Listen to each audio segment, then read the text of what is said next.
Stories Podcast, your number one show for everything guitar. Hello, hello, hello. Welcome to episode 89 of the Guitar Stories Podcast. I'm Andy, and with me is my friend Dan. Hello, Dan. Hey, Andy. Good to be back. How's everyone? Good. Good. Well, all the people in my head are good. How about yourself? Yeah, same. I'm suffering from some jits, but no. What? The last thing you want is the jids, man. Yeah, you don't I had a case of the jids earlier. We'll talk about that in a bit. Yeah.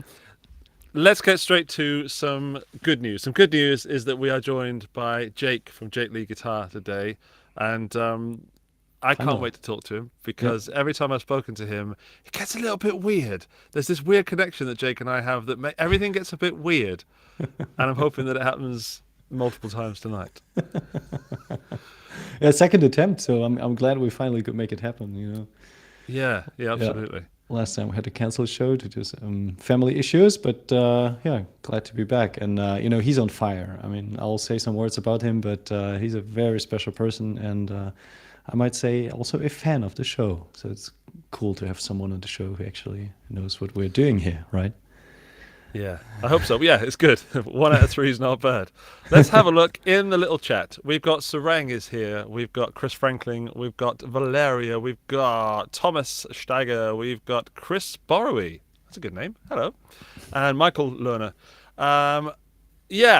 Let's get on to something sad now. Some sad news. Some sad news is that this is the last episode of Guitar Stories as you know it. We've been running now for 89 episodes over the past 4 years. We started on a plane. We've ended up wherever we are now. We are famous for having technical issues in every show. And no matter how we do it, it just happens again, in a different way. So it's always fun. It keeps us on our toes. But yeah, this is the last live streamed Guitar Stories. Dan and I, if I may speak for us both at the moment, Dan, and Dan's going to say something in a bit. Dan and I have spoken over the past few months about how to grow the show, how to bring the show into some next level stuff.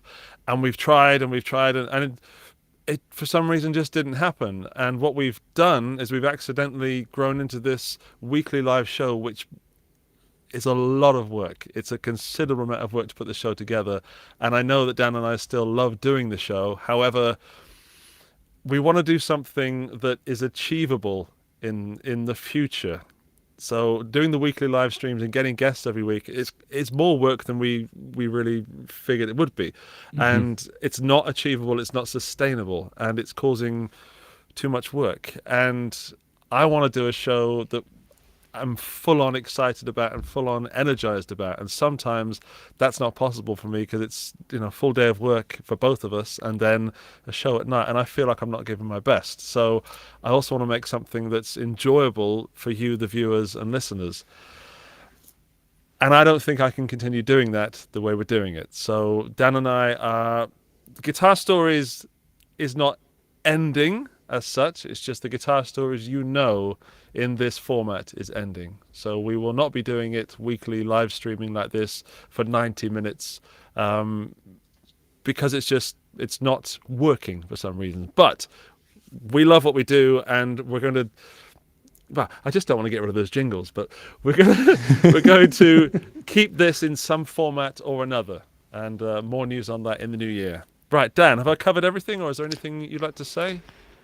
You have the ability to always say, put it in such nice words that there's very little to add. Let me just state that I really appreciated the time, not just the time that we two gentlemen had, but also, with Valeria, who, by the way, had a birthday. So happy birthday, Val. All the best.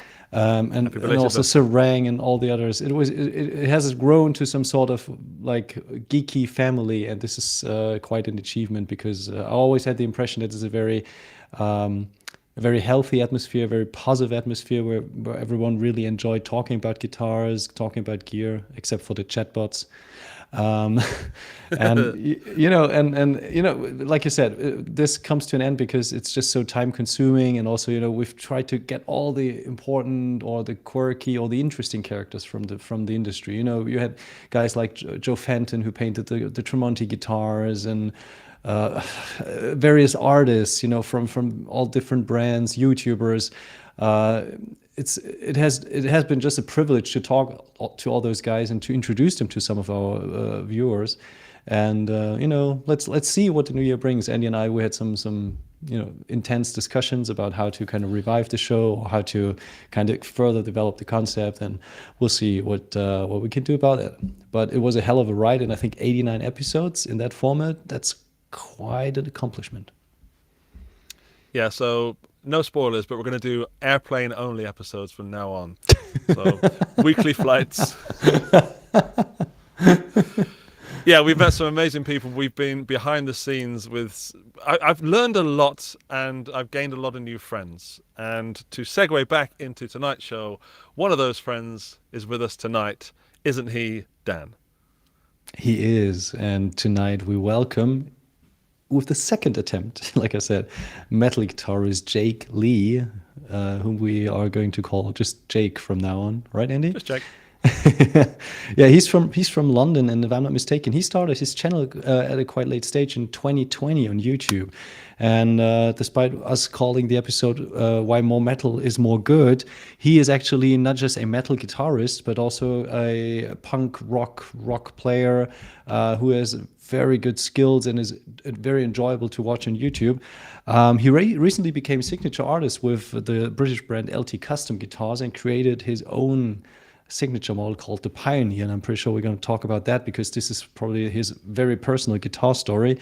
And one of the coolest things about Jake is that he actually listened to every single episode of the Guitar Stories podcast, from episode 0 to actually being the guest in episode 89 and kind of concluding that chapter. And that alone makes him one of my favorite guests of all time. So let's welcome Jake Leigh. Hey, Hello, Jake. What an introduction. That was amazing, Dan. I told It you was he so wouldn't let you hard. down. It was so hard to find anything about Jake, but thanks. Glad you liked I it. started my channel in December of 2021. Oh, okay. I had it like I sort of got the domain and whatever. But I didn't actually start uploading videos until then. But no. But if you looked at my channel, it would have probably said 2020 or something. Yeah. But, my first video went up on December the 3rd, 2021. All right. So it's been just over a year, and it's it's been some adventure. Yeah, I mean, I honestly, when I met you, I had no idea that you were so young in the YouTube world. I assumed that you were some channel in a niche that I was not aware of, and you were, been doing it for years. Your stuff is professional, it's entertaining, it's all the things that I strive to be, and I enjoy your content. And I should comment on your videos more, because I just sit there watching them whilst making notes furiously. Copy this, take that, steal those things. You are too kind. Thank you so much. You're welcome. And I almost believed you. That's the thing, you see. I can say those things, and if people don't believe me, they don't notice that I steal their content. Well, the thing is, if you say it with a smile and you seem genuine, people just believe you. Kinda. You didn't smile when you said that. I'm not sure if I don't know what to think there. Have you ever heard about if people yawn and you don't have to yawn with them, that you're kind of psychopath? I've never heard that. No? Yeah, I was too Have busy you not heard that? yawning.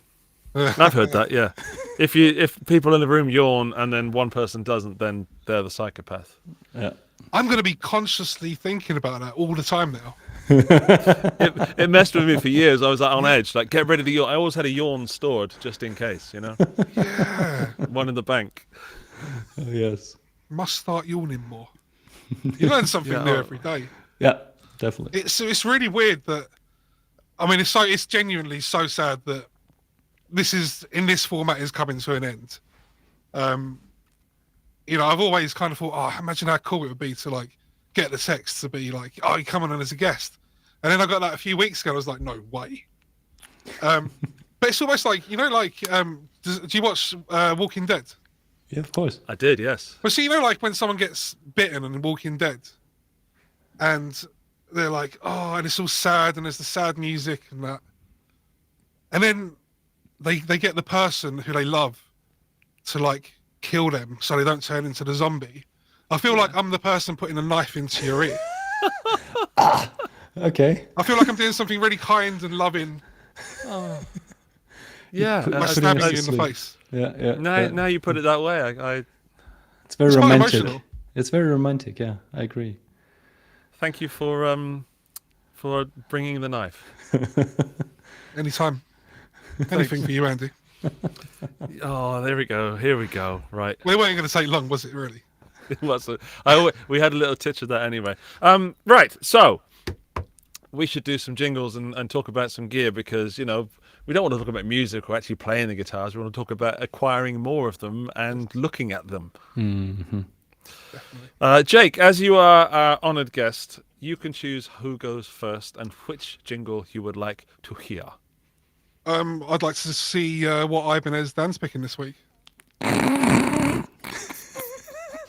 All right. Then I'll roll my Play your music. jingle, Dan. Dance, pick up the week. Dance, pick up the week. Don't let us down, Dan. All right. Which Ibanez did I pick this week? It's actually no Ibanez, and I'm cheating a little bit because it's a guitar that's not available yet, but I fell in love with it, and we're talking about this beautiful instrument. This is a Acoustasonic Jazzmaster, or actually there are two of them. We have a purple one and a beautiful black one that has been custom made for Mr. Kirk Hammett, and he just recently played it at the annual Helping Hands charity concert.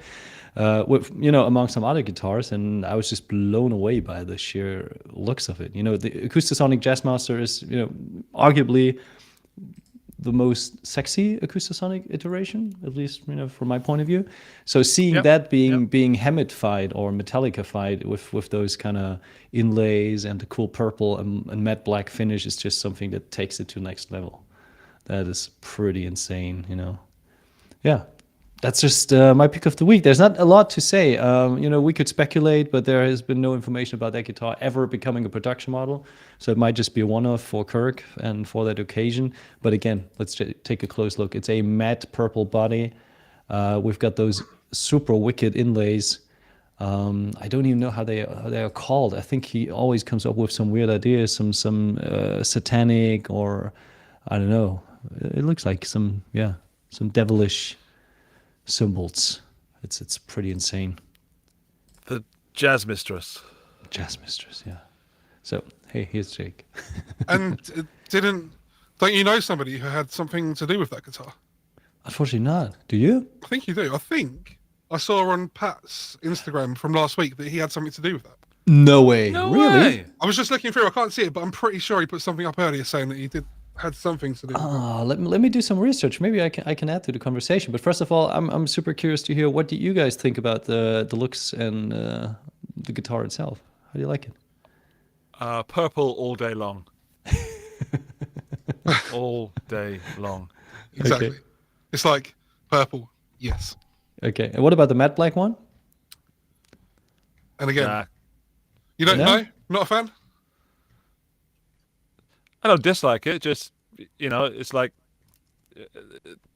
why would I go that way when I can go this way to the purple one? It's so good, that purple one, that yeah. All right. Yeah. Yeah. It's just next level. Sorry, I mean, Dan and I are both looking on Pat's Instagram. So Yeah, no, we're no. not There's talking. there's nothing there, but at least I can find it. But again, like just look at that purplish guitar. I think it was on his story, but it's gone now. Yeah, it's gone. Damn. Pat, if you're here, if you can hear us, just send us. All right, it's got like a white edging and then a black sides, right? Mm-hmm.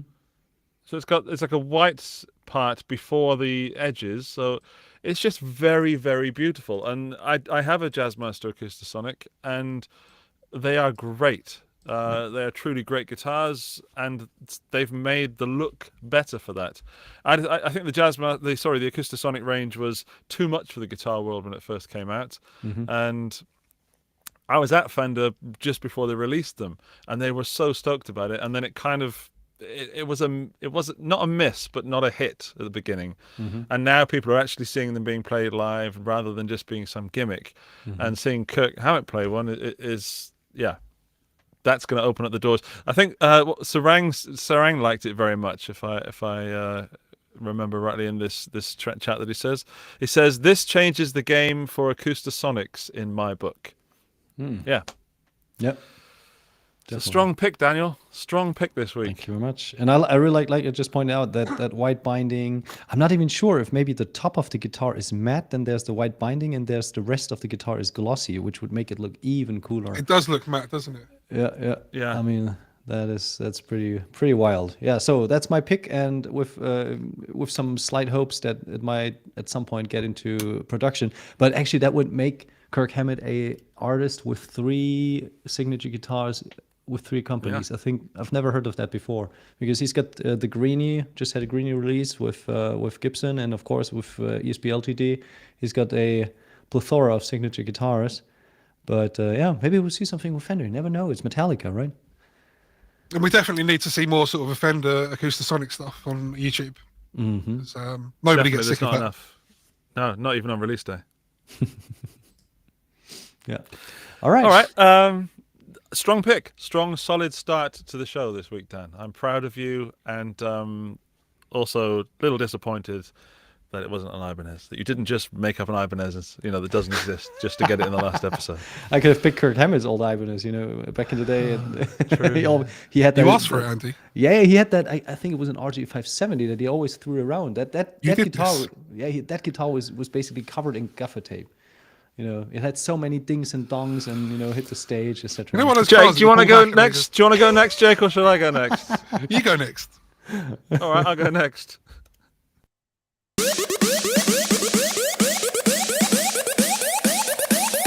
Andy's pick of the week.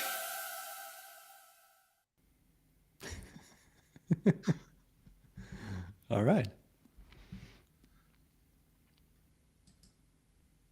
I have no idea if that worked for everybody. My video signal just cut out completely. I just heard me jittering around. My pick of the week for the final week is also breaking all the rules of picks of the week. So Dan broke the rules by, like I did last week, of picking an instrument that doesn't actually exist for purchase. And I'm breaking the rules by picking 4 instruments. I'm picking this from Fender Japan. It is the Elemental series, and I think they are absolutely mind-bogglingly stunning. We've got a bass. Hang on, I've got some other photos. We've got a jazz bass, which for some reason has 4 knobs on it. 4 knobs, not 1, not 2, not 3, but 4 knobs. And then we've got, this is in reverse order of which ones I like.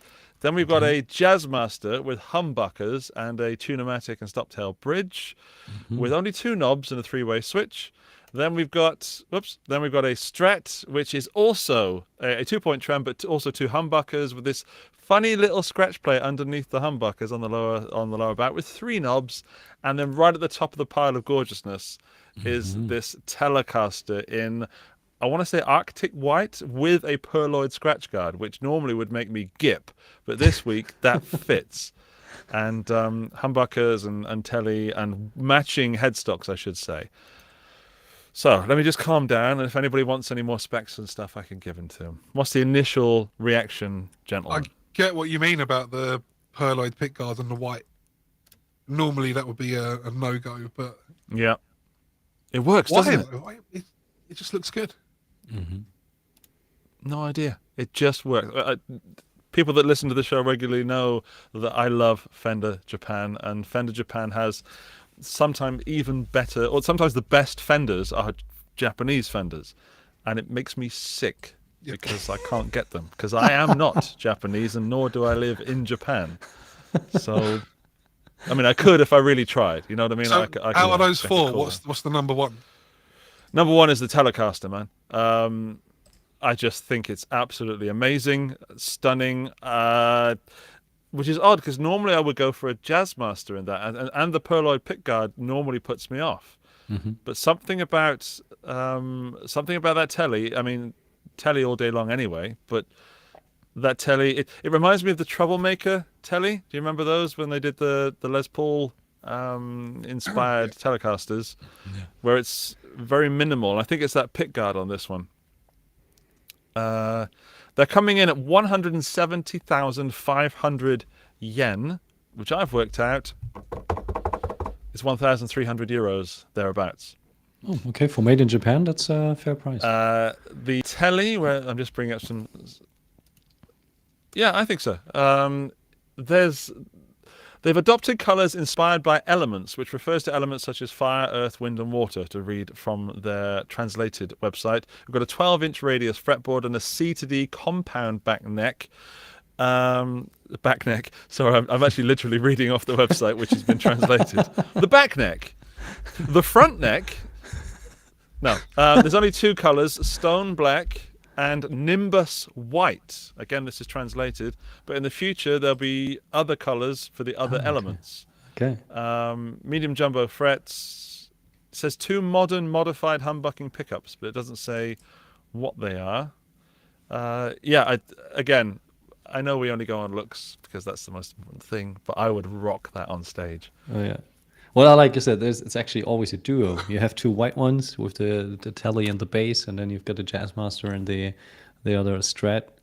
That's a pretty cool couple. Imagine you're in a band and one player is playing the Strat and the other one is playing the Jazzmaster. That's pretty cool.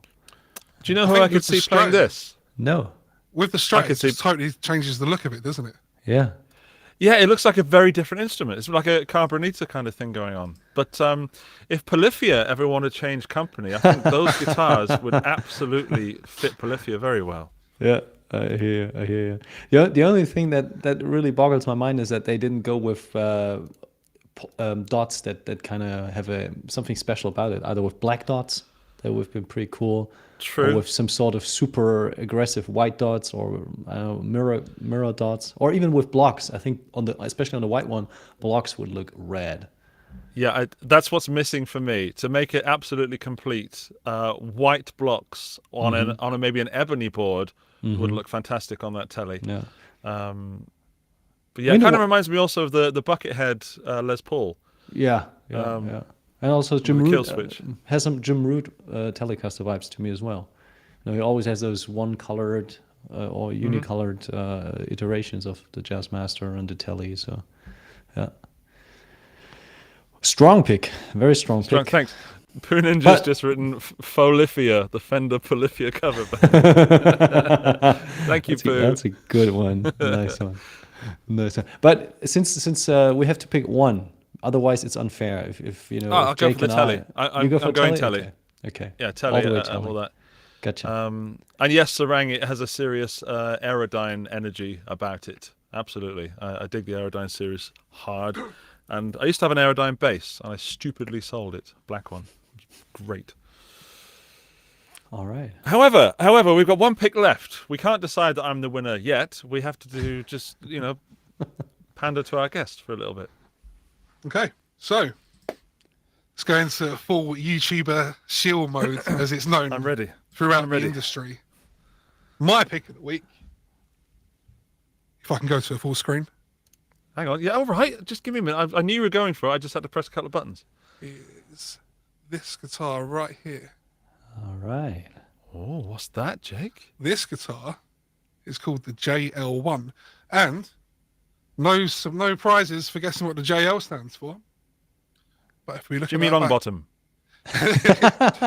This is a one-piece Swampash body. Okay. Uh-huh. Custom pickups. Look at this purple knob. We got no blocks, no dots, but we do have these loom inlay side dots. We've got a reverse headstock. It's just,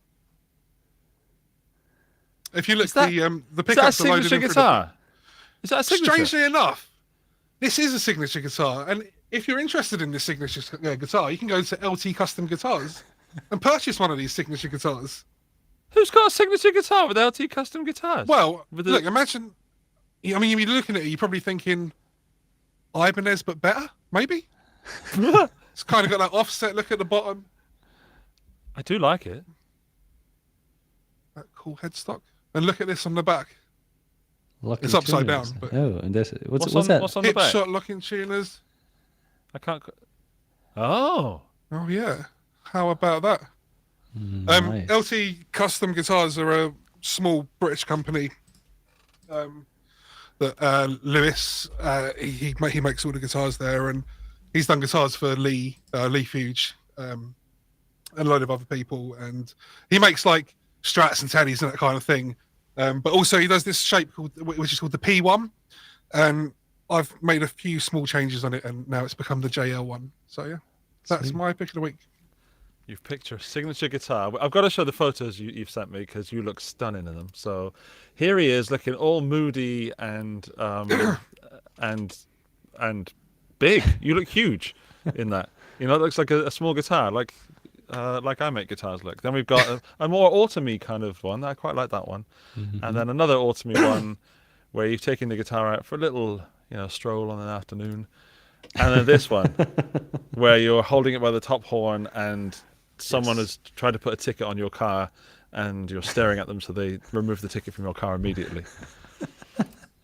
I assume They didn't that's remove what it. happened. They were like, "Oh, I've already started writing the ticket," so you know what they're like. I was going to swear then, but I won't. Yeah, better not. No. Interesting. Is every, you said it's based on the P1? Is every P1 a Swamp Ash guitar, or did you specifically pick that tone wood? I think you can change between Swamp Ash and something else. Okay. Not that Tonewood's a thing, of course. But he also makes something called a P2, which is more sort of exotic woods like mahogany and walnut and Wenke? some kind of those kind of things. But they were way too nice for me, so I Okay. just went for the basic kind of. You know what I really like is that combination of a chrome covered humbucker in the neck and that plain humbucker in the bridge. It gives me some solid Tremonti vibes. Oh, I was more than happy to rip off Tremonti for that. Yeah. Is it a tonal choice or an aesthetic choice? Or both? Both. Like I've got this PRS here, and again, just that's Oh, the yeah. Tremonti pickups. Yeah.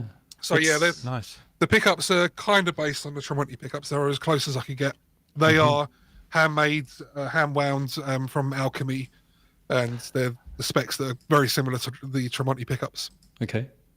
So is LT Guitars always working with Alchemy pickups, or is it a conscious decision from you? They'll put other pickups in, but they work very closely with Alchemy All pickups. right. Okay. So it's a go-to brand, basically. Yeah. Interesting. So sorry. Yeah. Did you watch the Glenn Fricker episode, Jake? I did watch the Glenn Fricker episode. Okay, just getting into pickups quickly. Just Actually, to kind of question at least at some point what he said, guitar pickup database on Instagram, they were doing some sort of measurements, for instance, pickups with chrome covers and without, and there were some differences. Oh, really? Yeah, there were some significant differences. I mean, it always depends on how well trained your ear is, of course, and how much gain and distortion you put, and how long that chain of effects and amps, etc. is. But at the end of the day, if you just plain look at the stats, there's a difference. So, Glenn was for me, it was right, but also 100% on aesthetics. yeah. Nothing else.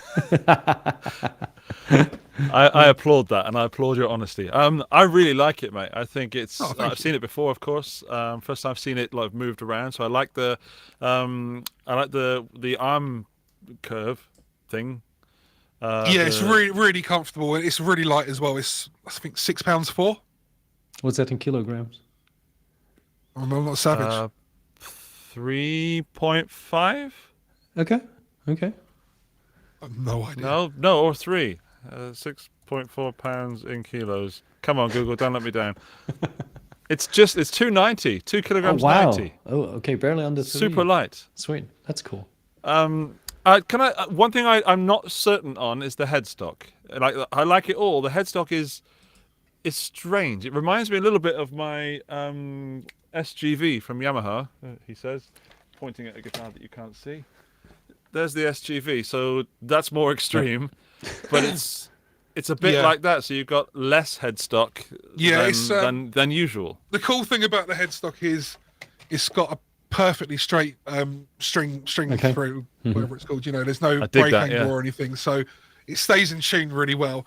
And it is definitely a sort of Marmite kind of headstock, isn't it? I don't know. I actually disagree. I didn't like it when I first saw it, and the more I see it, the more I like it. Does that make sense? Do you know what that makes? That makes perfect sense, because I wasn't sure about it at first. And I went to the British Boutique Guitar Festival this year, and Lewis was there. It was the first time I met him. And to be honest, I was meeting all these people. It was the first time I'd done anything like this, so I was kind of overwhelmed with it all. So I wasn't really taking it in. And at the end of the day, he was like, "Oh, do you want to just take this one back with you?" And I was like, "Okay, yeah," and just like play around with it or whatever. Just no like obligation or anything. And I put it on my wall, and I left it there for a few days, and I kept looking up at it. And it was growing on me more and more and more, because I wasn't a fan of the headstock, to be completely honest, at first. And then it just and even the body shape, I was like, yeah, it's all right. And then the more I looked at it and the more I played it, and I just loved it. But I completely get it. Yeah. For me, when I first looked at it, it had like kind of Black Machine and those kind of guitars had that kind of feel to the headstock. Yeah. Yeah. And what sort of music does one play with this guitar, ideally? Well, this one is awkwardly set up for drop B, and I like to use a wound third as well. So I've got like a wound 22 here, right? But because there's less tension, you don't really feel it so much. So you can still do your bends and sweep picking and whatever else. It doesn't really get in the way. Yeah. But it takes a little bit of time getting used to it. But this is a 56. 12 to 56 with a wound. Wow. But down in B's, so relatively it's using a set of tens, really. So it's like 9s or 10s, yeah, exactly. Yeah. So is that a 25.5 inch scale length, or is it not 26.5 or something? No, it's a 25.5 inch, and you could probably get away with going for a 54 in the. I'm not really a massive fan of huge strings, so I think I'm going to try a 54 in the bass, maybe 11 to 54, just to see how that is. But at the moment, it's working really well. Yeah. Good. Can we hear it on your YouTube channel? Am I not yet? I'm still coming up with a video for that one. But I did some videos for his other stuff, like the stock P ones, but that one I'm still working on. Okay. He actually slid into my Instagram DMs the other day and said that he'll be watching. So he's probably watching right now. He's working late tonight. So, hello, Lewis. All right. I've done that thing where I start taking on other people's accents. Sorry. All right. How's it going, mate? All right. That's really annoying. I'm sorry. We have to buy, borrow, or burn. But before we do, I need to get a price on that Jake Leigh custom. Please. Well, what you got to remember at first is it's completely handmade. The pickups are hand wound. You've been watching too much Guitar Stories. We got the best of the best quality. We've got hip shot. We've got hip shot locking tuners. Locking tuners, not to forget. It's actual locking tuners. Yep. You know, we've got CTS pots. We've got a switchcraft output jack. Yep. Look at this rear axis. Look, the perfect guitar for YouTube pickup demos.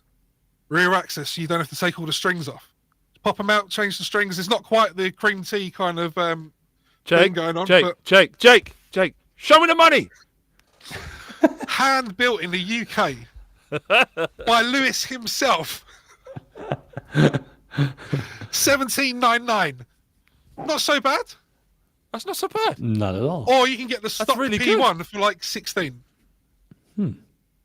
All right, I thought we were going to go near a 3. I thought we were up near 3,000. Dan, what did you think? Yeah, 2.5-ish. Definitely. 1.7 for a hand-built guitar in the UK. Is that £1,700? Yeah. Yeah, so just under 1,800 pounds. Yeah. Or so if you get about €2,000, the base model is like £1,600. So it's like okay, I am not 1850. turned off by that. Yeah, that's like sub 2K. Yeah. Lewis, that's a good price with all those stuff going on. Michael Lerner says 1799 is a steal, and and also Nissan 570 LSX says he'd take 2 for that price. So yeah, But Sarang agrees it's an excellent price. because they're all custom and handmade. You haven't got to have my like silly signature on the headstock or anything like that. It's completely. And Alex says better than 3,500 for a Chapman. I don't know. I haven't played either, but I see your point. What's a building time for the Jake? I'm not sure what his current sort of lead time is at the moment, but I think this took about 2.5 months to arrive. Okay. But we were not under any pressure or anything, and I think we wanted it for a specific date, which was a bit further along. So I'm not sure, but I'd imagine around 2 months, maybe less. Mm-hmm. Okay. Gentlemen, now that we've finally heard the price, I love the way you delivered that, and it kind of reminded me of being at a market stall and someone trying to sell me something that was absolute dog poo, and it turns out it wasn't. Yeah. So Well, what I you love do, the the delivery of secret that. is you make it seem like this is going to be, and then when you say it, like it's like, you know, when you do your exams at school and you tell your parents you got one thing, and you go home, and you're like, oh no, it was really this, and it's still not good, but it went as bad as the one you told them. Good point. I never learned that skill back then. It's too late for me. Right, Jake, are you excited to play the best game in the world? And I've waited my whole life for this moment. All right. Right, let's play the jingle. I borrow or burn. All right. Right. What does the chat say, by the way? Let's go in reverse order. Let's go Jake, then me, then Dan. How's that? All right. Okay. Okay, so Jake, you got to buy one, you got to borrow one, and you got to burn one. It could be Dan's imaginary Jazzmaster Acoustasonic. It could be one of mine unobtainable Japanese Fender Element series, the Telecaster, or it could be your very own custom guitar from LT Guitars. Well, someone just said my London is showing. I didn't realise, but I think that. So wait. So I'm picking for myself. Yeah. Yeah. Just pick for yourself. We've done away with guessing for other people. I couldn't deal with the complicated scenario. But I understand how this works. We can do this. You want to do it? Do you want to I wanna guess? do it, yeah. Let's do the increased Why not? difficulty. All right, Okay. let's bring it back. Yeah. Let's bring back the stress for me. All right. Who are you guessing for, Jake? I'm gonna guess for Dan. Okay. I think Dan wants to buy the Acoustasonic, borrow my guitar, and burn your guitars. Spot on. Boo. It hurts how quickly you said it. Like it was like ripping off a plaster. Like Yeah, man. It's like you do that was that fun. quickly as well, right? Otherwise, it hurts so much. Yeah, but like when you break up with someone, you at least you sort of take them for dinner or you explain some things about it. But Send a no, text, Jake huh? doesn't. We're not Jake doesn't. Metallica. We're not Dave Mustaine and James Hetfield. Come on. It's just a quick text message. We're not breaking up. I actually feel good. That was nice. The way that you built up your own guitar, I was expecting some long-winded, explanation. But no, straight on the burn pile for me.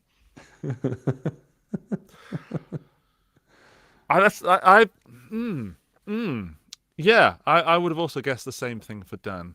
Okay. Not as course you quickly, would've. but I would have guessed the same thing. Shall I And guess you're for right. you, Andy? Shall I guess for you? Yeah, and I actually don't know the answer, so you might be bringing me to an answer. Okay. Let me try to explain why you would pick what. Yeah. Give me some words. Don't do a Jake. That was painful. Okay. But enjoyable. I think you would definitely buy the Telly because that checks so many boxes, and I think it's in a very reasonable ballpark in terms of price with $1,300, and even importing from Japan isn't a hassle. It's really not that hard and adds to the overall price.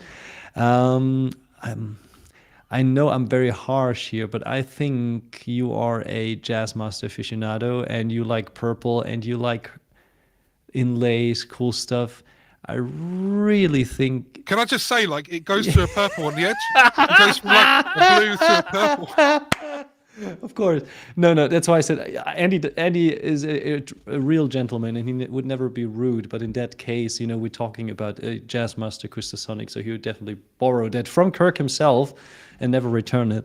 And he would hesitantly, but ultimately have to burn the Jake Leigh signature guitar. Not because he doesn't like it or he doesn't like you, but You're telling me he would burn the drop B 18K output guitar? Yeah. Come on, surely not. I think so. I That know sounds it, right up Andy's street. I know it's like his desert island guitar, but at the end of the day, he's got to make some tough choices, and in that regard, I think we're just where we stand. Okay, how Desert close? island guitar. You know when you may have to make a decision between two things, you flip a coin. No, you're not And the flipping decision is not based on the result of what the coin lands on, heads or tails. The decision is based on what you are hoping for when the coin lands. I hope. Then you manage to decide when it's in the air. It was when you spoke, Dan, that I realized what my decisions would be. So you were the aforementioned coin flipping in the air with three sides on it. Mm-hmm. And you are absolutely right that I would have to buy the Japanese Fender Elemental Telecaster. It does tick all the boxes, apart from the block inlays, and it could tick a few more boxes if I'm honest, so not all of them, but a lot of them. As for the remaining two, Daniel, Yes. I'm afraid you're wrong. Are you telling me you would prefer the rock metal guitar over a jazz? I am telling you that out of those two instruments, I would Okay. rather... I would have to play Jake Leigh's custom, the JL100, was it? No, JL1. JL1, beg your pardon. I'd have to play it because I know what that Jazzmaster Acoustasonic's going to feel like. The fact that it's purple makes it even better. But if I burn the JL1, I'm never going to know what it's like.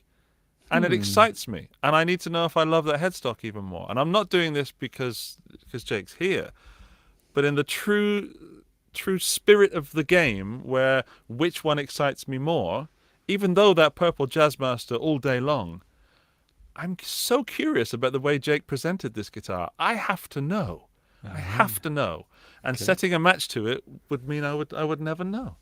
So I'm afraid, Dan, you're wrong. I would buy the Elemental, I would borrow the JL1, and I would have to burn the Purpley, which is sure what I was going to call it. I think Jake sold it Jake so well. broke Andy. He Jake did. I don't even know what's going on I am anymore. sold. Yeah. How is this Andy happening? Sold to borrow it. All right. Whew, okay. Right, before I guess for guess for Jake, sorry. See, I've screwed it up already. I told you I would. Before I guess for Jake, let's go to the chat and see what chatty people would do. And if you're at home listening, play along, just shout it out and we'll hear it through the energy of the universe. Mm-hmm. Right, Valeria, the birthday girl of the week, would buy Dan's Fender, borrow Jake's out, and burn Andy's Fender. I wish I didn't read that one out. Oh, damn it. I should have read that before I actually read it. Well, Valeria, if you want to be like that. Chris Franklin would buy Jake, borrow Andy, and burn Dr. Dan. But you want all three. I assume you mean the picks, not the people? I know Chris, and he doesn't. He means the people. Okay. Okay. But we like Chris. He's really nice. He makes guitars as well. Hey, Chris. Please don't burn me. I'm no witch. What else we got? We've got Sarang would buy the Fender Strat and or Tele from Japan because finally something new from Fender. Borrow the LT-JL1 because it's right up his alley, and burn the KH Acoustasonic because, well, it's an Acoustasonic. So I much thought love. Sarang was going to be turned on. I thought he was going to switch to the Acoustasonic because of that, Dan. He didn't. Mm-hmm. Nissan would buy the LT, borrow the Tele, and burn that Acoustasonic. There's a lot of Acoustasonic burning going on. I'm surprised. Not a lot of Acoustasonic love going on. Yep. I'm surprised. Oh, but don't worry. Thomas Steiger would buy the purple Acoustasonic, See? borrow the guitar from Jake, and burn the white Tele because Tele is not his thing. Fair. Absolutely fair. And the Purple Rocket 666 says the Acoustasonic would probably burn the best. Sounds like a video there, Jake. Sounds like a video, an expensive video, but a fun one. I think first of all we need to see what it sounds like with a wah Oh yeah, good Absolutely. point, Or 15 good of them. point. or 15. Chained up. Finally, let's just go to Cranar, who would borrow the JL1, buy the Fender Strat, What? and burn the Acoustasonic. Where's the Strat in this mix, Cranar? It's probably his personal preference. He would buy the Fender Strat, right? That's fine. That's Yeah. fine. Yeah. Yeah. All right. Okay. I am guessing for Jake Okay. of Jake Leigh Guitar of LT Custom JL1 fame. Okay, got it. He is going to burn my Telecaster, borrow the Acoustasonic, and buy his own custom, the JL1. Yeah. Because I really want to. I'm not quite up there with the sort of high level YouTubers yet, so I haven't been given one of these Acoustasonics to try. So I've never tried one, and I'm really curious to try. I was going to buy one recently, and it came down between that and the little PRS parlor thing. So I decided to go for the PRS, but I do really want to try the Acoustasonic. The Fenders, I love the look of the Fenders. Nothing wrong with them. It's just I really want to try the Acoustasonic. All right. And I'm an incredibly loyal person, so I couldn't burn Lewis's guitar. Hell no. Of course not. Yeah, made that with his Best in hands the- for just yeah. $17.99.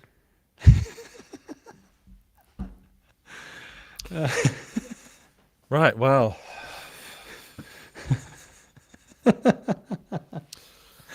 All right. I think if there's one thing that we can take from that is that both picks, Andy's and mine, are very polarizing. Like if there's a convenient medium that everyone agrees on, is that Jake's custom It's a lot of guitar for the money. custom guitar for How much is it? $17.99. 17.99. Yeah, Right. is a very strong and very good pick. And our choices or our picks, they kind of polarize. And some people hate it. Some people don't have a lot of love for the Acoustasonic, and some people don't like Telly. So fair enough, right? But I think hell freezes over because you were right with guessing. I think your pick was at least the stronger one compared to mine. So congratulations. Thanks. You're welcome. I don't know how I feel about it. How does it feel? I feel good. I feel good, actually. I felt if I'd been totally burned, I would have been upset because I think Okay. I would have disagreed heavily and vetoed the game. But yeah, I stand by what I said about my picks, and let's be done with it, gentlemen. Let's move on to some actual guitar talk. Yeah, Instead and of look gear who's talk. here. LT Custom Guitars, you missed us not burning your guitar. Hi, Lewis. Right. I want to know stuff about Jake because he's a bit of a mystery, Dan. Is that Jake? And Oh, yeah. all I know so far is that he makes great YouTube videos. He plays guitar wonderfully, and he's a really nice bloke that can sell guitars, like nobody's business. When you got guitars like this, they just sell themselves. And for $17.99, there's nothing that can go wrong, right?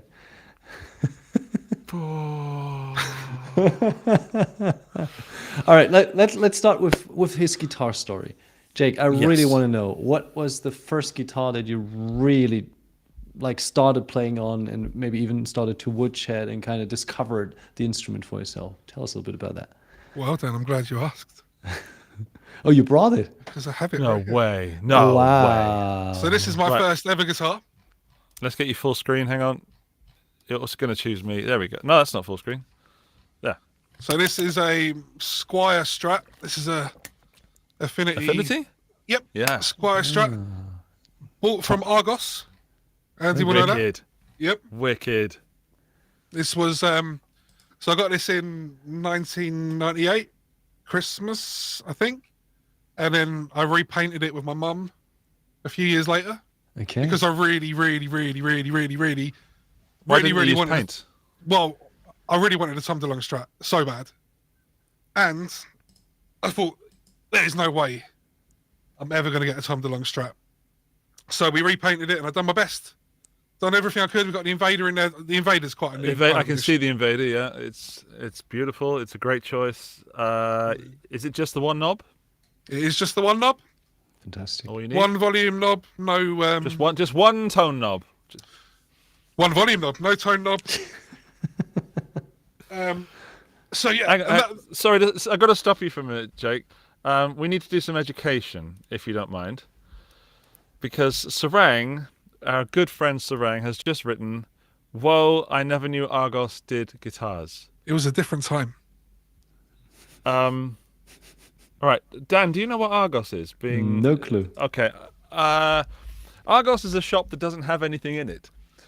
Argos is a shop that you walk into, or you can go online now these days. But you go into the shop and there's catalogs, and you select the number, and then actually it's changed since then. You used to have these laminated catalogs. Do you remember how laminated they were, Jake? And you peel the pages apart, and at the back were the toys. That was the most important part. And then just before the toys, or somewhere within the toys, were the musical instruments. So you had your Casio keyboards. Sometimes you had your Encore guitars. Yep. The guitar packs. And then they started doing Squire stuff. And then they had garden furniture and televisions and everything. And it used to be like things... a red Strat or a black Strat. Yeah. Squire Affinity. Mine was black originally, and now some kind of green. But yeah. And the joke is, in the UK at least, that Argos, if you weren't really serious about guitar, or if you were unlucky enough to have a guitar from Argos, I guess. Okay. It's just the rock packs we get these days. But Argos is a British standard of shopping, and it's like the German Hertie-Caster. We had those big chains called Hertie, and then they would sell like the very cheap Fender knockoff guitars. So almost everyone's first guitar was a Hertie-Caster. Didn't know that. No? Very cool. Yeah. But nowadays, I'm not sure, is Argos, is it still like that? But instead of the catalogs, they have some sort of iPads where you can pick that stuff? It's exactly the same. Like, it's hardly even changed at all, except I don't think they do the catalogs anymore, do they? I haven't seen them. But I went there when I was back in England a few months ago, and I went in and was very confused by there being no little blue pens. That really freaked me out. Where's the blue pens? I need to restock. I used to be a bit scared of going into Argos, because when I was at school, someone told me this story of they were in Argos, and then some like crazy person came in and chopped someone's fingers off. What? Yeah. I don't even know if it was true, but it stayed with me for a long time. Mm. Like they were at the keypad, like typing in their item that they wanted, and they just came along with a knife and chopped their fingers off. And you know what? This guy probably also didn't yawn. I think I'd get to having one of my fingers cut off, and I probably would have moved my hand. But maybe you were like relaxing, or maybe just like there, bang, done. That's true. Yeah, maybe it was like a meat cleaver or something. But I loved it. It was 3 numbers, then a slash, and then 3 numbers, right? Da-da-da, da-da-da. And I used to try and type. This is not Guitar Stories content at all, but I've just had a bit of a nostalgic moment. And yeah. But at the back, Dan, where the collection point, there were these just massive rows of just shelving, and everything you desired would be within these shelving. And my cousin worked there for a while, and he said it was amazing. Sweet. And yeah. And if you do go to Argos now, no, this is important. Right, so if you go to Argos now, always just buy the stuff online first and then get sent the reservation number. It saves so much time. You don't have to queue up. You don't have to like go to any collection point. You just give them your number and it's straight there. Saves so much time. Mm-hmm. So I guess it's like Amazon, but you just go and pick it up, isn't it? Yeah, pretty much. But it's only when you're desperate. Like, who goes to Argos unless they're desperate? It's like someone's birthday and you're like, because you can't do Amazon because it's the next day, so you got to go to Argos. Right. So it's the disorganized person's Amazon. I'm just on argos.co.uk looking at what guitars they've got. Do they have guitars there still? They've got a pink acoustic, they've got a Rock Jam electric guitar kit with amp, £130. Rock Jam seems to be the Hertie-Caster of the modern Argos. Oh, they've also got plastic ones with plastic mic stands as well. But oh god, Oh, but boy. actually there is a red and black Strat in the top thing. You're absolutely right, Jake. Squire. I don't see a Squire in the thing, but it looks like a Squire in the picture. That's called what's a brand? Is it Rock Jam or what does it say? Rock Jam, yeah. Or Martin Smith and Music Alley, stuff I've never heard of. We should have had that as a pick of the week. Third Avenue quarter, not 3/4, 1/4 size junior electric guitar pack, £90. Looks all right, actually. This is really different to how I expected today to go. Yeah, it's gone very, very differently. You started it. You brought Argos into. Let me tell you this, right? So anyway, I still got this Argos guitar, and I've done some playing on it and stuff. Yeah. And eventually, one day, as if by magic, this was probably like one of the most best moments of my life, by the way. Oh, that's an original. There you go. No way! You got it. Sweet. Tom DeLonge in is that Seafoam Green, right? Seafoam green. Oh, sorry, surf green. Surf Green, yeah. With I get that wrong. People get very emotional about that. Yeah. Yeah, surf green. You can see how it's like kind of yellowed over time. Yeah. So That's I think this was great condition. 2001 that I got this. Wow. And did you get it new, or was it used, or what's the story? I got it for Christmas one year. Wow. It must have been a good boy that year. Mm-hmm. Yeah, well, I didn't get. I was told I got it for Christmas, but they didn't have it in stock or something. So, but then a few months later, I think it was like the February or something. I was sitting in like part of my house, and I just looked up, and it was there on the wall, and I was like, "Time stood still." Slow motion. Suddenly slow motion. Just you look at it. Unbelievable. Yeah. Oh my god. Fantastic. Bless you. So, yeah. What do you think of the Starcaster that he's? Do you know? I wasn't a fan of the Gibson stuff, and I'm not really a fan of the Starcaster stuff. I'm a massive fan of that period of time. You know how things were, that whole setup, that whole rig, that whole sound. Everything else to me is just like a watered down kind of. It doesn't mean anything to me. That period of time is, where I'm from, and I hear you. I honestly I don't know why he just didn't go back to the Strat. I love the Starcaster. I'm really into it. Well, I think a big part of it is he's very tall. He's like you, and he feels that a Strat on him he doesn't like it. He likes a bigger guitar. I didn't know. So that was, and I think a Jazzmaster type thing was spoken about, but the Starcaster was where we ended up. Mm-hmm.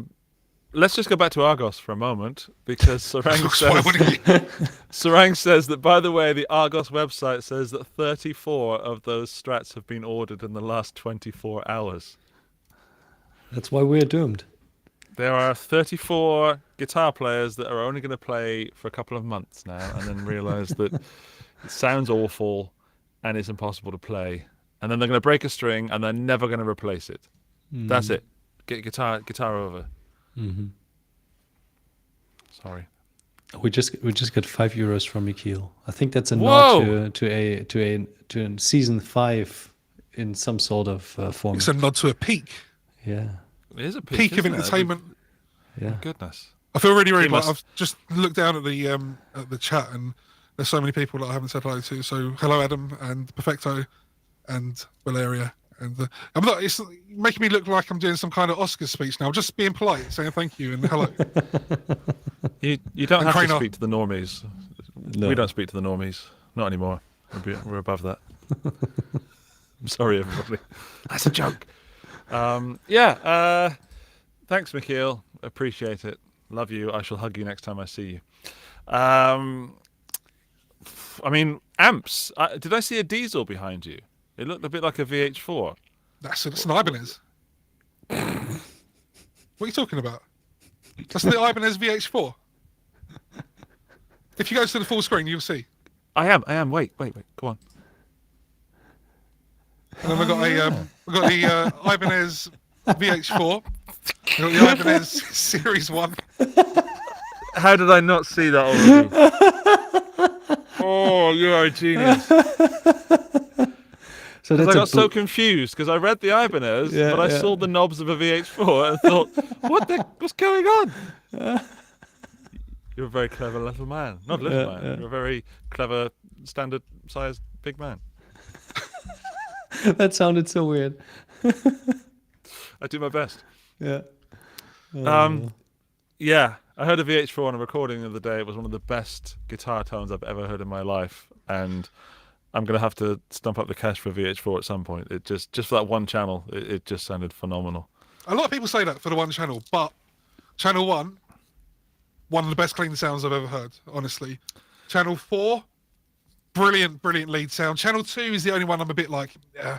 But channel 3, obviously. I've had that since 2012, and before that I was going through rectifiers, triple rectifiers, dual rectifiers, JCM 800s, 900s, just I'm trying everything non-stop, and I was always wanting big racks like the JMP1 rack with all this stupid stuff, and I got that, and literally from that moment I've never wanted another amp. I've had other amps since that are more convenient to gig with, cheaper to gig with, but as far as tone, that's it. Just 100% happy. Fantastic. Yeah. Is it ridiculously ugly or is it strangely beautiful? I don't know. I have that.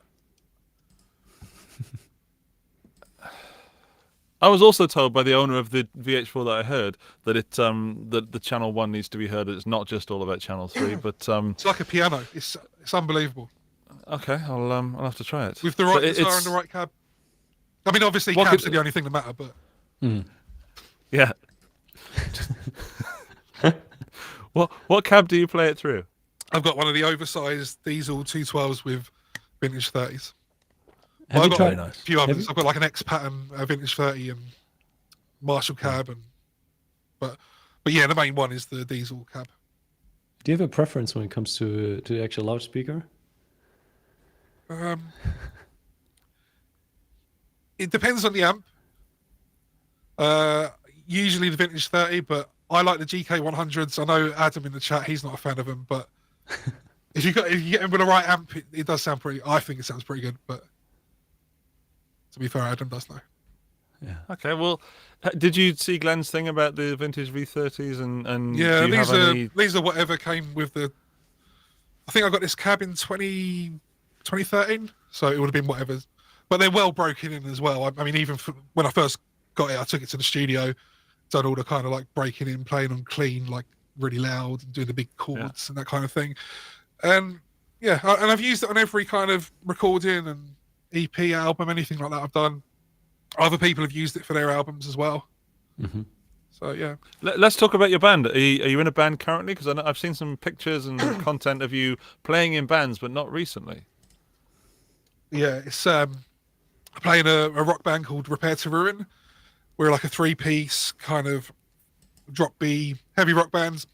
I wouldn't say metal, just heavy rock, and a pop punk band. So reliving my young days with appropriate guitars. Not the P1. Okay. Not I yet. use- Not yet. But yeah, so I do that. This year has been. I've done a fair few gigs with the pop punk band Q Cliche. One of the biggest gig of the year that we had was Heart's Pride, which we do most years, which is a big festival in Hertfordshire. Usually a good few thousand people there, but this year it coincided with another big event in my life, which was 42 Gear Street. So I had to break it to the band.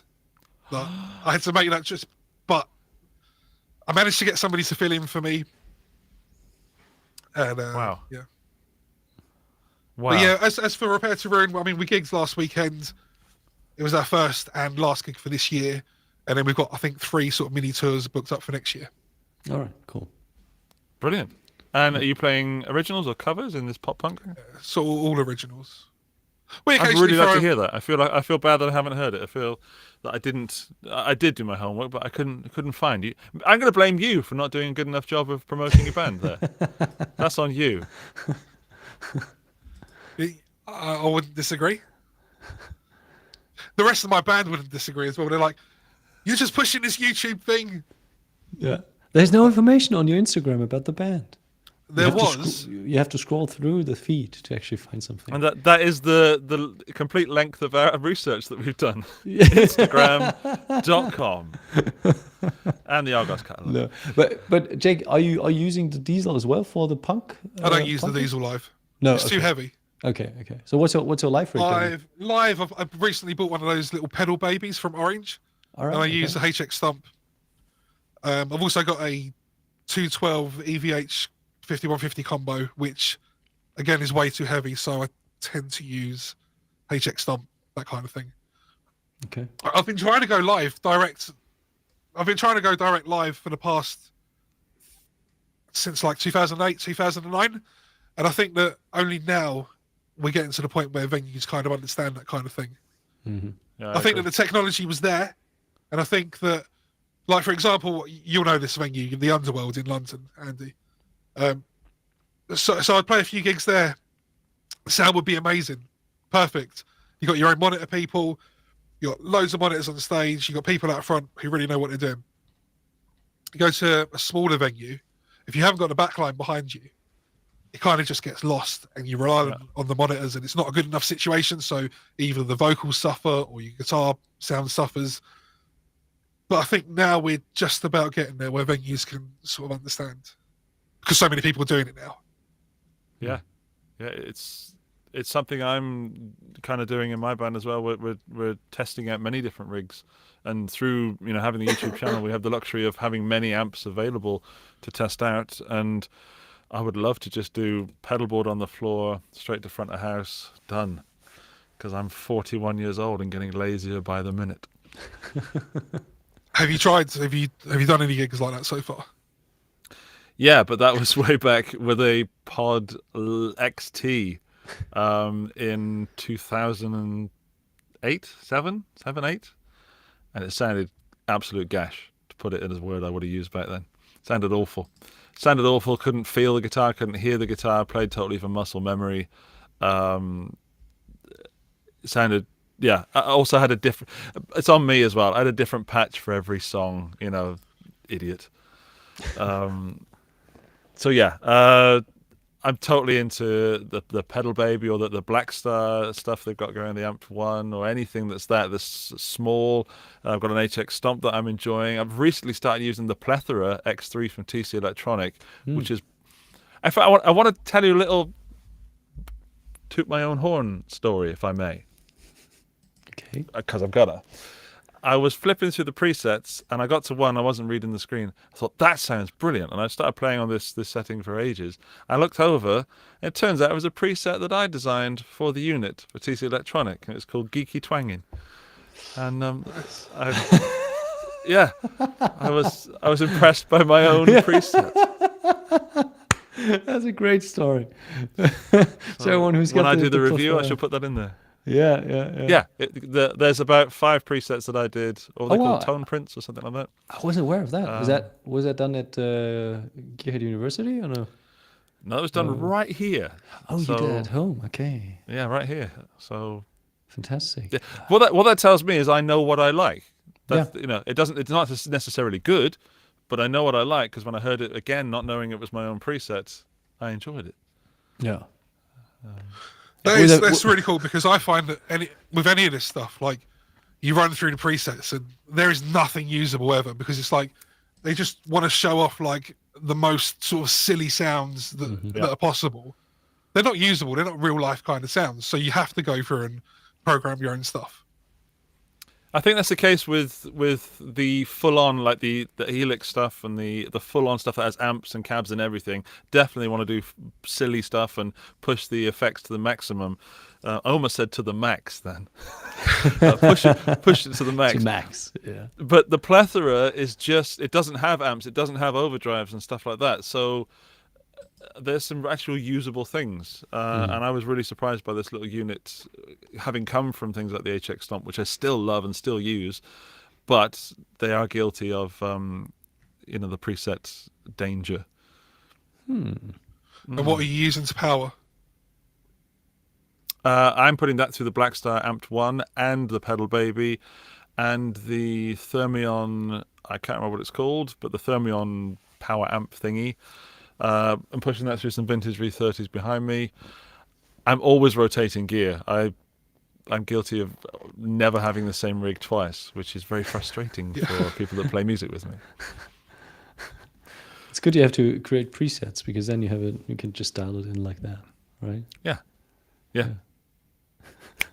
Done.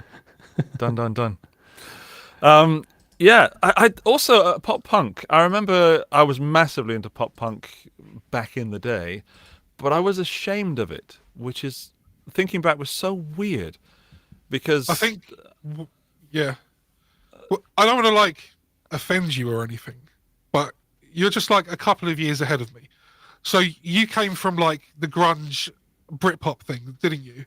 So I can see why looking at like early 2000s, late 90s pop punk would be kind of cringy and embarrassing. But for me, that was my gateway into music. So I didn't see it that way. Yeah. But it's so fun. It's so happy. It's so enjoyable to play. It's so, and the downstrokes, and it is in some ways predictable, but yes, some ways it's not. It's surprising. And Blink-182 were one of my favorite bands, and their humor and their enjoyment for music was just infectious. And the videos, and I don't know why I was ashamed of it.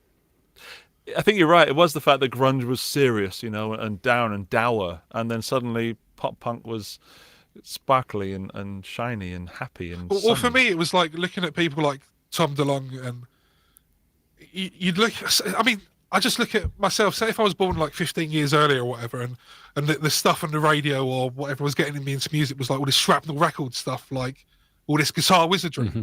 Yeah, I don't know if I would have stuck with it so much, because looking at bands like Blink, it made it accessible. You looked at it, you're like, I'm better than that, and he's up there doing it, and he doesn't care. He's singing about 3 words out of 15 in tune, and he doesn't care. And I think that's what gave me the confidence to be able to do it. Is like looking at people like that. Yeah, exactly the same for me, but with grunge, and it was more an attitude than it was the right notes. But then also, I can appreciate the real, players, virtuosos. Yeah, and still, I think back in the day, especially Blink and those kind of bands, they had that ingenious kind of simplicity to it. So on one hand, a lot of people could relate to it and would say, okay, I can do it myself. But when you actually look at the actual composition, at how poppy it is, how radio compatible it is, there's something to it, Yeah. because it's not easy to write a song like that. Not at all. Because it's almost like nursery rhymes, but you try and write a catchy nursery rhyme. It's not easy to do. Yeah. It's I think obviously like the producer. I think with Blink's case, a big part of it was Jerry Finn, and he was like the 4th member of Blink. And I think like once he died and wasn't involved anymore, everything kind of changed. But up until that point, I think that it's not as throwaway and easy as people would first assume just by listening to it. Mm-hmm. Yeah. Baby Shark. It's the most viewed video on YouTube, and they've made a lot of money, and it's fun, and my kids love it. I was telling Dan earlier, because it's a free-for-all tonight on topics. My kids discovered Crazy Frog today. And my son is 5 years old. He's at optimum Crazy Frog age. He could probably cut him up at the moment and he'd bleed Crazy Frog, That's a subject we won't get into. No, I won't do it. Please don't recommend it. No. But I saw the moment he discovered Crazy Frog, and that's going to be a pivot. He just saw you saw him change, like, and then. But did you introduce him to Crazy Frog?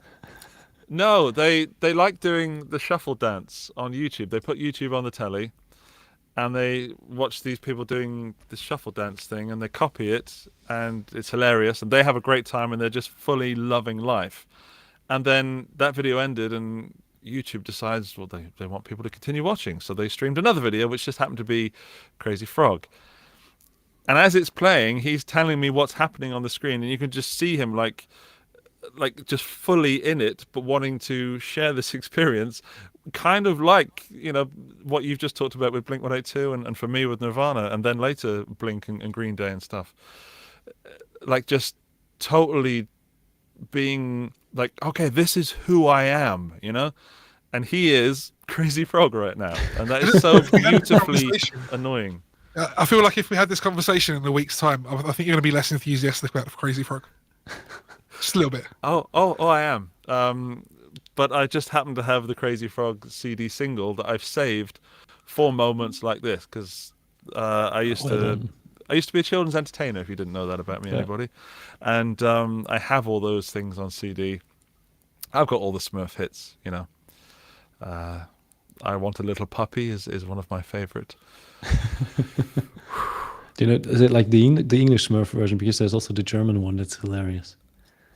I haven't heard the Schlumpfer. No?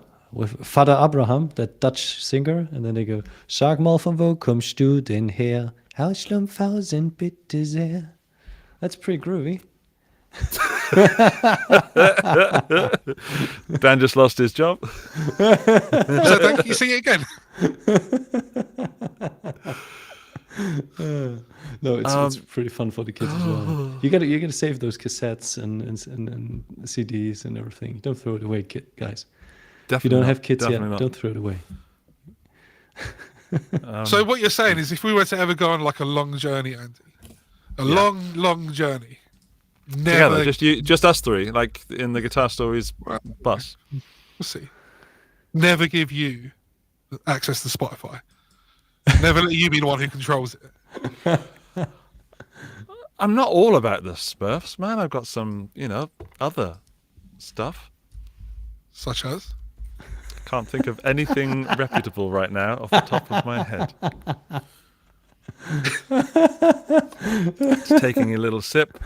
I mainly listen to just old episodes of Guitar Stories podcast anyway, you know, just to relive the old days. Yeah. Have you ever had like a podcast that you're really into, and then it just comes to an end, like just really abruptly comes to an end? Have you ever experienced it before? I'm serious. I've listened to There's a podcast called the Adam Buxton Podcast, and Adam Buxton was a big part of my life in the 90s, and a comedian from the UK, and is in films like Hot Fuzz and stuff like that. And he would do sort of 3 episodes and then not do an episode for 6 months. And that would upset me and infuriate me in equal measure. Yeah. Is that what you're saying? Well, I've experienced it. There have been 2 podcasts that I've been really into, nothing to do with guitar or this industry or anything like that. And when it stops, it's infuriating. And when it's unexpected as well, when it's like announced on that last episode, you don't like gently lead people into it. When it's just all at once, it hurts deep inside. Comes from the guy who told me his Buy, Borrow and Burn in under 4 seconds. Touché. Because I know what I like. You've ruined me tonight. I didn't know. I didn't know what to expect. I was expecting some banter. Zero banter. Crazy Frog and Argos. Yeah. We got. It was. Do you remember Index? Do I? Yeah. Was it the posh person's Argos? I don't know if it was posh or if it was just it was an alternative. Yeah, and sometimes if Argos didn't have it, you go to Index. Yeah. You've just really opened up a memory that I didn't know was there. Oh boy. Because I remember there was like the Index catalogue as well, but we rarely had it. It was like sometimes it would appear in the house. It was crapper. It was definitely crapper. We're just going to say thank you to Keith for the €5 super chat that says you're still a child entertainer. I assume he's talking to me. Gentlemen, since we digress slightly for a couple of Oh, we want to go back to guitars. Go on then. Yeah, why not? I would. I'm really interested to talk with Jake about how he kind of builds his channel nowadays, because he kind of was late to the game, and post pandemic, basically everyone had a podcast, everyone had a channel, and there was everything was online. So how do you try to break through the clutter and kind of make your own channel visible? And basically, what's the plan for the channel to further thrive and develop it? Well, first of all, Dan, you're one of the only people I've ever asked for a photo. You know when you go up to somebody and you're like, "Oh, can I have a photo with you?" I've never done that in my life before. But when we was in Germany, I saw Dan, and because we always watched the Guitar Stories podcast, I went up to Dan and he looked at me like I was the biggest weirdo for asking him. And then I don't know who it was, I think it was Mike. I got him to take like a few photos. I just pressed it a load of times. I can't remember who it was. It was someone. And every photo of him, he looked so uncomfortable, like I was some psychopath asking him for this photo. And I wanted to say to him, "Oh no, it's because like we watched this," but he made it so weird. Anyway, so the YouTube. I was telling you, no, because you look weird in it, because you're like, and I'm like trying to not look weird because I could sense that you were being weird about it. I'd already made a few jokes and stuff with you, yeah. And I thought, I broke the ice. He doesn't think I'm like some creep. And then he looks at me like this. And anyway, so the YouTube thing, like, I've always been like a massive consumer of guitar YouTube, gear YouTube, whatever, like for years and years and years and years. And I've always wanted to do it. But the whole like public speaking and that side of it, it's just, it's like my worst kind of fit. I hate it so much. And so what happened was, during the thing that's been happening over the past few years, gigs weren't really a thing. I kind of like, I was in contact with my band and whatever, but we weren't really doing anything because we did a few COVID safe gigs, but they were rubbish. They were like, everyone's sitting there, like very few people, lights are on. Like, what kind of atmosphere behind plexiglass? Not fun. I'd honestly rather not gig than do it in that situation. Yeah. Like must be like being like a children's performer or something, entertaining kids. And sorry, Andy. One of the best times of my life. Thank you very much. So anyway, so I thought like, well, now would be a really good time to start planning for it. So I'd already had like the studio set up for recording and that kind of thing, doing demos and tracks and whatever. So then I started watching a lot of videos, like the vidIQ stuff and the Think Media, and I'd literally watched hundreds of hours of this kind of stuff, learning about analytics and what click-through rate meant, and all this kind of stuff.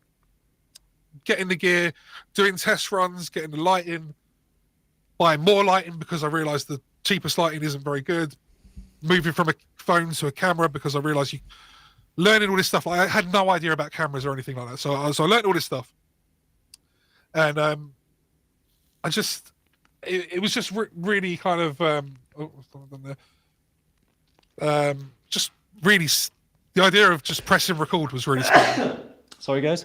And so this is where it gets a bit weird, and so I started watching Mike from CGS on a Sunday, and well, to be honest, what happened was Sunday evening was like the perfect time for me to do my kids' school uniform ironing, because like I love my kids, but sometimes bedtimes can be a bit of a nightmare. So this was my way of doing the ironing at their bedtime while watching Mike. So I kind of like started watching it for about a year or so, engaging, and then it seems like a bit of a tangent, but it's weird. So one day he has the mini diesel heads. I'm going somewhere with this, I swear, Andy. So here's the little mini diesel head like I've got behind me. And I thought, it'd be really cool to hear what the actual diesel head sounds like in comparison. So I sent him an email. We spoke a couple of times before in the live chat and whatever. And he said, why don't you come down, bring it down, and we'll do a comparison. And he kind of mentioned, maybe we can do a video for your channel and get things going. And in my mind, I thought, no way. Like, I'm not going to sit there and have my first time with somebody else watching me. Like, that seems like, that sounds awful. But we got there, And in my mind, I was like, I'll just say to him, "Oh, it's too much. We'll do it another time. I'll come up with some kind of excuse." But he suggested it, and I didn't want to embarrass myself. I didn't want to be like, "Oh no, let's put it off." So really, he kind of threw me in the deep end with it. And at that point, I had no excuse. Like, I'd done it at that point. I was going on his channel. There was no point in me putting it off anymore. So I started, I started with my own gear, invested in a few small things that I thought would get some kind of views, Harley Benton. And eventually, I've got a friend who's a Gordon Smith artist. And I said to Mike, "Oh, do you want him to come down and he can go through some Gordon Smith gear with you?" And while I was there, he invited me to the British Boutique Guitar Festival. That led to me going to the British Boutique Guitar Festival, meeting Henning talking me into buying more cameras and lights, because that's what I really needed, but also leading to the invite to 42 Gear Street. So yeah, all this, loads of stuff. And then during that time as well, I had a few small companies get in touch with me. "Oh, can I send you some stuff?" And that kind of thing, loan. Mm-hmm. And yeah, so that's how it happened, really. I think it's the similar story for everyone who I consider successful at what they do, and that is they just start doing it, and then when it becomes scary, they do it anyway. In some cases, even more so. And yeah, it's really nice to hear that from yet another person, that the only way to do it is to do it and get stuck in that deep end. And I think as Adam from Hot Pole Studios just wrote that his first 100 to 200 videos were not great. And I agree, not on his videos, but with mine. I look back at mine, but what those videos do have of mine are this raw honesty, and that's the one thing that I try and keep, that sometimes I feel gets overshadowed by the cameras, by the lighting, by the bokeh, by the shots that I think look beautiful. I think sometimes my videos miss that raw honesty that I used to have, and that wide-eyed hello, that I don't know what I'm doing, but I'm doing it anyway kind of thing. So yeah, I hope that because people reach out to me a lot, and if they don't yet to you, they will, Jake. And the answer I always give them is just do it, which I think is already taken as a tagline. But well, I've noticed in a few of your sort of Instagram posts and that kind of thing, like, occasionally you do give that kind of advice, and I know to people like me and Krenner, it's been really useful. And good. During that kind of quiet time where it feels like, what is the point? Why am I doing this? Talking to a camera all day, every day. Yeah. You make those videos that you think like, oh yeah, this one's going to do really well, and you look at it and it's like, well, I kind of put like 21 hours into this. Yeah. And you try and justify it with yourself, but honestly, I know that at least someone would have found it useful and or entertaining, and that's enough for me. The one thing I found so far is I was expecting like the comments to be, I mean, I spend a lot of time looking, watching other people's content and looking at the comments that people get, and you're like, why do these people say this stuff? But so far, it's actually been mostly really, really good. Like, I don't get like offensive comments so far. I'm coming up to about 250,000 views, which I know it's not a massive amount, but that's a number, man. It's a new channel. So, and the other thing I found is like everybody's really nice and everybody's really helpful. Yeah. Like, if Henning hadn't been as, I think Henning's just the best. Like, I think everybody knows that, don't they? He's just willing to help and not expect anything back. There's people like Adam. Like, I would have never got to Germany if Adam weren't helping me out with the driving and that kind of thing. And everyone's been so nice. The weirdest one was when I was there. I saw Glenn walking and I was like, oh man, I don't know if I can do this.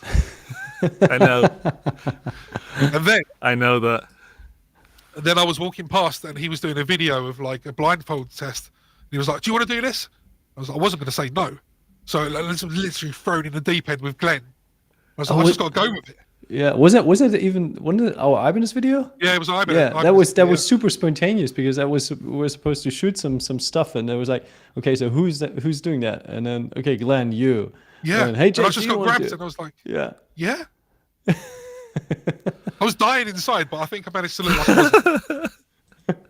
Yeah, oh man, it's.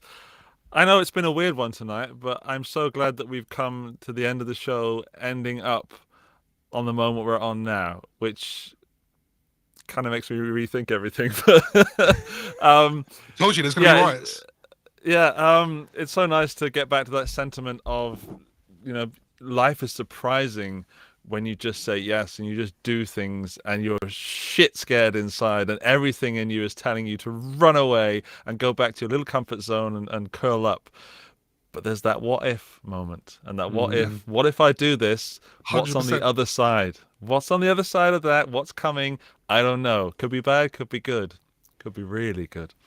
And if I learned anything from all the stuff I've done in my life so far, is that whenever I've turned away from something, I've annoyed myself and I've not grown.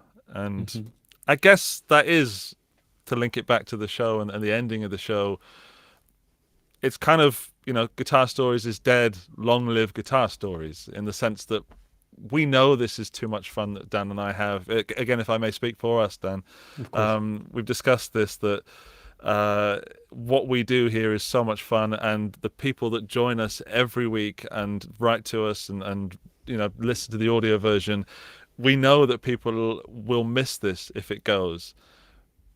But what we're doing right now is not sustainable. So we want to find a way to do this even better, which might mean doing it less frequently. Yeah. Or we just end and we've done a show about Argos, What a way to go.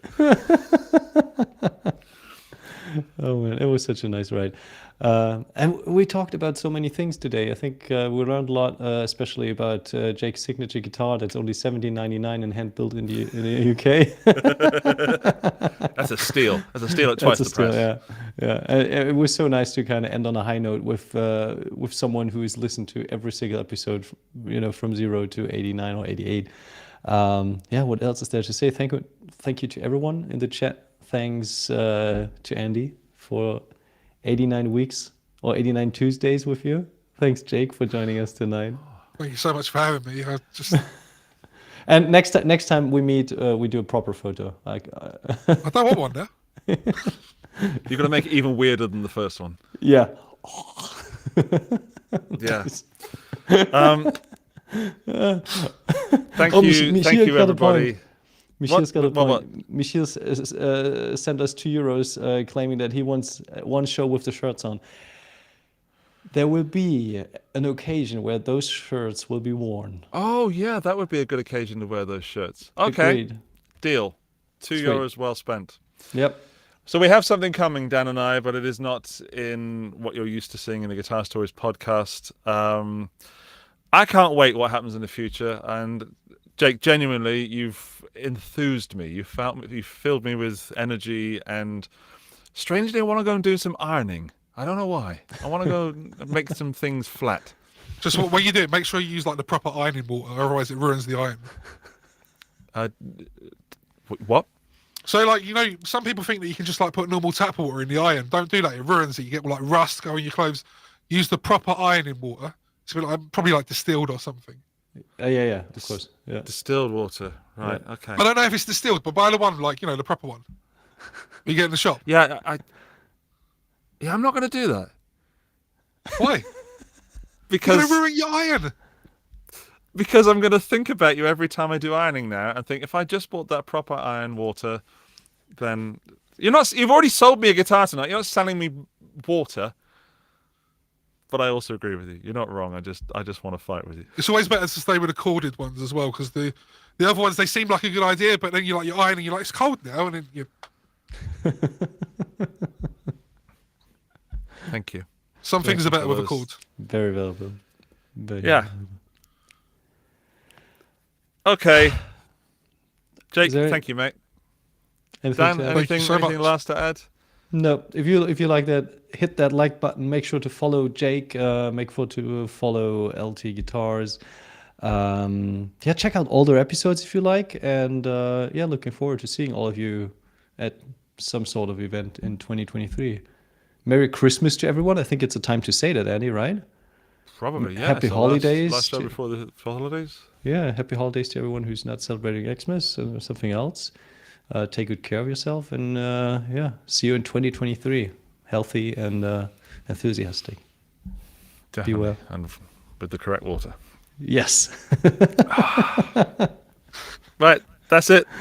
Bye, everybody. Thank you so much. Bye. Bye.